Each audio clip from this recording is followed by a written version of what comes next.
And on this International Workers' Day, Democratic U.S. Senate candidate Graham Platner nabbed a major union endorsement. It came the day after fellow Democrat and Governor Janet Mills withdrew from the Senate race, changing the dynamics of the race as Republican Susan Collins seeks a 6th term.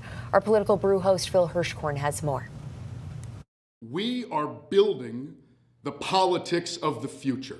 In Portland on this May Day, Graham Platner celebrated a union endorsement from the AFL-CIO. We did not get an 8-hour workday. We did not get the weekend. We did not get workers' protections because people wrote another letter to a congressman. We got it because workers organized and fought for it. That's right. In Alfred, Susan Collins celebrated the opening of York County's First Responders Training Center. And I am proud to have secured $3.4 million that brought this about.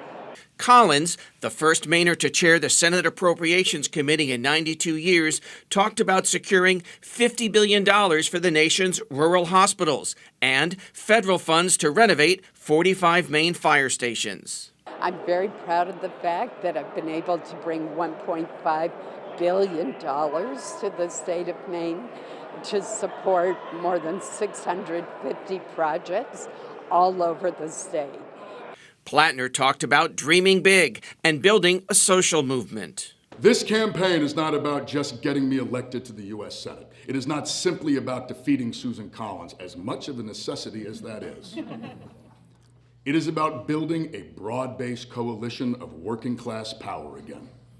The only power in history that ever defeats fascism. The only power in history that ever makes things better for working people.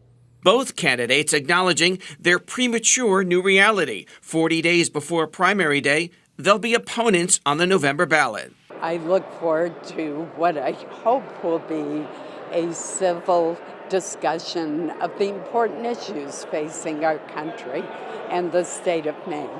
And we are going to, frankly, put more energy into the public events, into getting out there and talking to people, and I'm going to take a nap because I'm a little tired at the moment.